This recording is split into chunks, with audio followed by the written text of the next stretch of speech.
If you're looking for a new way to support the podcast, check out Dubby.gg, an energy supplement company trying to make a difference.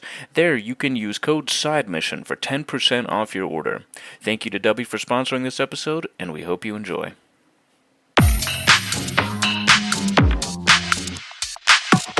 Welcome in to the newest episode of Side Mission.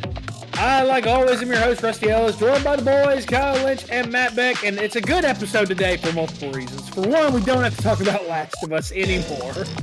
We don't have to talk about that horrific season anymore. We can move on finally from that. But two, it's a big episode today because we are talking about our first impressions of the Nintendo Switch 2. All three of us got ours on launch night. Matt and I got ours in Memphis. Kyle got his in Utah. And we have been playing a lot of this system over the last, basically by the time this episode goes up, it will have been over a week since we've had the systems. And we've played a lot of it. We've each played some different games on it. We've all played some similar games on it. I know we're all playing a lot of Mario Kart World right now.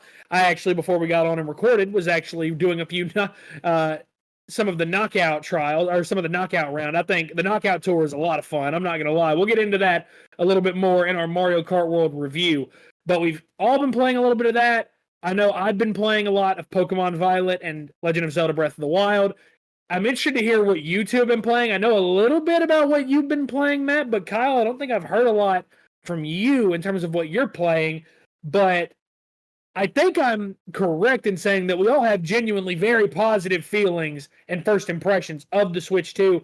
Kyle, what have been your first thoughts this first week with the Switch 2? I honestly think that this is a great console. Right off the bat, what I noticed was the quality. The screen is way better. Like, I mean, playing Mario Kart, you notice that beyond smooth frame rate. And, like, you know, Nintendo doesn't genuinely go for graphics, but when you look at Mario Kart 8 Deluxe on the Switch and you look at Mario Kart World, there is a massive difference. I mean, I didn't even think Mario Kart 8 Deluxe looked bad at all till I saw Mario Kart World. This console is absolutely worth the money, and I know we've said it before, I'm just going to go ahead and say it again. I think the people who are complaining about the price of the console doesn't make any sense, because now having it in my hands, having played it, I can say for myself that this is well worth $100 more than the OLED. Now, a little bit about what I've been playing, obviously Mario Kart World, but I jumped straight into the GameCube. And I've been playing the shit out of Wind Waker. I really wish that it was Wind Waker HD. However, what I was not expecting, and I know that they already talked about it, was that the Virtual Console games were going to be getting, you know, like, slightly upgraded, not, you know, remastered or whatever, but Wind Waker actually looks really damn good, which is crazy because this is the OG GameCube version. They just kind of upgraded the frame rate and a little bit of lighting, I guess, but they didn't really do that much. And it looks incredible. I think that, you know, honestly, I might not need the HD version because really the only thing out of it was the Swift Sail that made you go fast when you sail. Sailing slow kind of sucks, yes, but this is still Wind Waker at its core, and I've been having a blast with it. Yeah, I think when I look at the biggest reasons why I think investing in this system right now is the right way to go, I think of the fact that there are several times I have found myself saying when I've been playing my Switch 2, how did I play this game on the Switch? Whether it was the OLED version or not. The biggest example, and the one that everybody has now known about for, I think, a couple weeks now, how in the world, Matt, did we play Scarlet and Violet on the Switch 1? No, like I remember when we got back to your house last Wednesday night, which, by the way, I do have to shout out Matt, his girlfriend Miranda, his roommates Ashton and Josh. I have to shout them out for letting me crash with them for a little bit of PTO time that I chose to take for the Switch 2. I do appreciate that, and I had to shout y'all out here, obviously.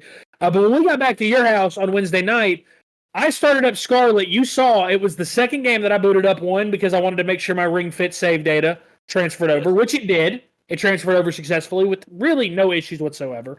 But I booted up Scarlet immediately because I wanted to see what it looked like. And brother, holy shit, it's like a brand new game. Like it feels like there is no way possible we could have played this on the Switch OLED, and yet somehow we did. Because it runs so much better and looks so much better on the Switch 2, and it feels finally like this was the version of the game we were supposed to be playing. Yeah, it really was. Honestly, like when I booted up Violet and I tested it out for myself, it really was like, I mean, these games were, they were fantastic. Like the story, like these are some of the best Pokemon games. It's just unfortunately they were just hindered so much by its really bad performance. I mean, but now with the Switch 2, it's running so much cleaner. I love the fact that they're able to fit more onto the screen. Unfortunately, it still has the pop-in and everything, but I mean, you can't expect it to completely fix all of its issues, but it fixed the primary ones that, prevented me from being able to go and start up Scarlet, because I played through Violet originally, and I just told myself, it's just like, I can't go back and play Scarlet while it performs like this. And a lot of the games that I tried out that I had issues with before on the OLED was I tried out Age of Calamity.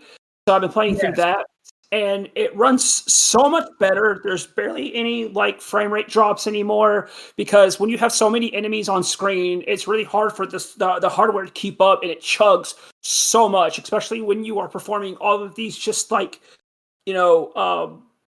big attacks that just attack so many enemies on the screen. But now it's like I don't have that issue. The load times are so much better. Like I can't get enough of these load times, especially like, I don't know if you guys have gone to the eShop yet, but man, yes. you just pop it open and it is instantly there. Going from page to page, just to viewing some games, just anything like I might want to buy out in the future. And it runs really well. On top of that, like being able to like re-download games from my other systems, like it's really speedy. Just takes a couple of minutes, and then I got one of my games back up on there with my save, because thanks to cloud saving, which is a fantastic thing to have if you have the premium Switch Online. So I don't have to worry about having to go from one Switch, send over my save over. It's just automatic. It's just like you said, honestly, when it comes to how did we, play the Switch, like the Switch games that we played, and like there's still so many more that I want to try out, like, the Xenoblade games. Splatoon 3 is about to have an update that has much better performance, so I'm curious to try that out. Just like a couple of games that I hope get some updates in the future. I checked out Legends Arceus. Unfortunately, there's nothing different there. I think the frame rate's a little bit better there. I feel like when I played it, I saw at least a little bit of an improvement. Oh, okay. Another game that I really want to try out and go back to is Astral Chain. And I also heard that Bayonetta got some updates, so I'm definitely finally going to go play Bayonetta 3. I have had it since launch and I have not touched it, and I'm just like, I'm sitting on all these games and I'm just like, man, I cannot wait to try these out and see how they perform. Yeah, I think that the biggest thing that sticks out to me is that I finally feel like we have a tough choice to make in terms of when games launch for all three systems. We might have to think, do we want to play this handheld? And I like that finally I might not pick that more often than not. I mean, Kyle, we game share on PlayStation, so I know we'll pick that more often than not. But I like that we finally feel like we have a choice now. Like we're not sacrificing too much in order to play it handheld. Like one that I would love to see get a Switch 2 version. I would love it if The Witcher 2 or The Witcher 3 got a Switch 2 version. Yeah. I would love to see The Witcher 3 get an updated version as well. Just because that port was really good handheld. It wasn't great in docked mode on the Switch, but handheld, it worked really well. I would love to see that get an update as well. But I feel like moving forward, like we actually have reasons to think about buying some third-party titles on the Switch. I like that. And there are quite a few games that I'm looking forward to. Like, for example, I know that one that I feel like, Matt, we talked about, I really am curious how Cyberpunk runs on this. Yes, I know that it's got a 30 FPS mode for quality mode, and it's got a 40 FPS mode for performance. But the fact that they're able to get it running like that, period, on a handheld is kind of impressive when you think about the fact that the Steam Deck was one of the main ways to do that. And on the Steam Deck, it doesn't run that great even at lower settings. So I think that it's really impressive that Cyberpunk, for everything that I've heard from people that have played it, apparently it runs really, really well on there. And it has me considering wanting to see it. Like, Kyle, one game that I've thought about picking up, and I very well might pick it up, I would love to go and play through Shadow Generations again on this. I would love to play through that again on this, just knowing that the performance is going to be top notch, and in handheld mode, it's not going to drop off at all. Kyle, when you look at the way Wind Waker played, what are some of the other games that you're going to be considering playing? 'Cause I know you mentioned you're going to probably play a lot of the Zelda games. What's the next game you're really excited to give a shot on this? I am excited to jump back into Tears of the Kingdom. I did download the Switch 2 version of that. I was impressed with Breath of the Wild, dude. Breath of the Wild felt like a brand new game. I was impressed. I'm excited to see the upgrades and the differences that they've made in that. I don't know if Echoes of Wisdom has already been updated. It has. I do plan on going back to that. I am really looking forward to the Kirby Forgotten Land Switch 2 update. Yeah. That comes out in... I want to say July. I think it's the 8th month, August. It comes August, out in August, okay. Yeah. I love how you had to say the 8th month there. I'm not judging. I'm not judging your Holland. I just love that you had to say it that. It's because I just remembered the date was 8, and I was like, what is that? But yeah, I'm excited for that because it's going to not just be upgrading the performance, but it's also apparently going to be a story expansion as well, which you don't see, Nintendo really doing a whole lot of. When they bring a game to the next system, it's really just, hey, we're kind of upgrading the performance and adding any DLC that the game already had. Calling it a deluxe version, that's that.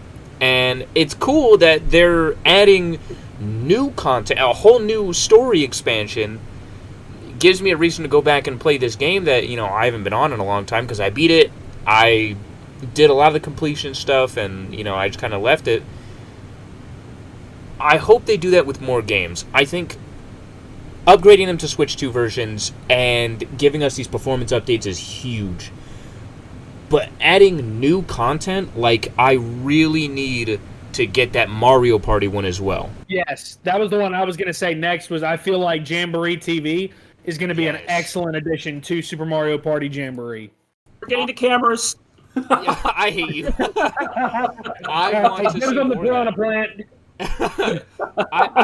I want to see more, because Nintendo is not shy to porting old games to their current system. So if you plan on doing that with a lot of Switch to Switch 2 games, give us new content as well. I'll buy it if I have to. Like the Kirby one, that's going to be $20. I'm going to buy it because it's not just a performance upgrade. They're adding a ton of new content. I'm not mad. You're getting your money's worth. Yeah, I'm not mad at the fact that I've got to spend $20 in August because it's worth it. I'd love to see more. Switch games get that. Yeah, I agree. I think that it's really cool, that they're giving expansions and stuff like that to games like Super Mario Party Jamboree, like Kirby and the Forgotten Lands. I feel like that is a really, really cool addition, and it makes you paying for those upgrades, I feel like, a lot more worth it. I know the Jamboree one is going to be $30, I'm pretty sure. So that one's a little bit pricier, but for everything that it's adding, I feel like it's still a really good deal, especially if you already have the game. You're not having to buy the game again. You can just spend $30 and it's basically DLC. It's basically DLC and it works like that. I know what game I am looking forward to playing next on the Switch is, Matt. I know what yours is in all likelihood because I'm pretty sure you've already pre-ordered it. I won't tell the crowd how much money you spent on launch night, but what game are you looking forward to next, and why is it Donkey Kong? Why is it Donkey Kong? I'm. To be honest, surprise y'all. To be honest, but anyways, continue. To be honest, it's just because of the fact that Donkey Kong has been one of my favorite games, going all the way back to the Super Nintendo days with Donkey Kong Country, and the fact that this game is taking Donkey Kong back into the 3D space and we haven't seen that since Donkey Kong 64. And it's being done by the Mario Odyssey team, so I cannot possibly see this game having any, being bad. Like, I feel like that this is going to be a fantastic game. From what we've seen so far, the destructive environments, like literally the whole terrain is destructive. I even like the cast of villains that we're seeing. Like, they look really good. They're just not like, how in the previous Donkey Kong games, they were just, tikis and penguins. Like, I miss the Kremlins. I would love to see K. Rool make a comeback because he was super popular in Smash Brothers, and him and the Kremlins are greatly missed. And the music, I'm so excited for, because as anyone knows, like Mario Galaxy, Mario Odyssey, like they have a fantastic soundtrack, and Mario Kart World has like one of the best. Like, I've been listening to it. The remixes are sick. I love the remix themes. Are fantastic because they go through all the games, like the whole entire legacy of Mario Kart and Mario games in general. And I just cannot see this game, like I said, being bad. Like, from everything that I've seen, I'm so excited for it. I'll make mine relatively brief because I don't think we've actually seen a ton about this game, and I looked it up and found out that it's actually coming sooner than I thought. It comes out in September. I missed out on the first game of this from this series that was on the Switch. I'm really excited for Daemon X Machina Titanic Scion. I'm really excited for that. Like, I'm really excited for that because of Armored Core. Armored Core got me into the Met games to begin with, and the fact that I can play one handheld now, and this one, the trailers look as good as they do, I'm excited for that. I'm excited for it, and it looks like it's going to be a lot of fun. It looks like it's going to have a pretty steep learning curve, and I'm just excited to get back into a game that is all about combat and keeping you involved in the minute-to-minute gameplay, like I feel like a lot of Met games are. Before we call it an episode, boys, because we haven't really talked a lot about the actual hardware, the magnetic Joy-Cons are badass. Let's get out of the way. The magnetic Joy-Cons feel so good. And Kyle, I think the best way I said it on launch night, because Matt, I think, heard me say this, everything that I got out of the box with the Switch 2, it all felt so premium. It felt so nice and so high quality that, again, I feel it's necessary to reiterate that the price of the console was never the issue. It was the fact that we didn't want $80 games. And obviously, we will talk more about that in our Mario Kart World review. We will discuss more of that there. But Kyle, this system, it's so nice, and I feel like we absolutely got our money's worth. Yes, we did, especially comparing this to the Switch 1, which, I will say it was a great console.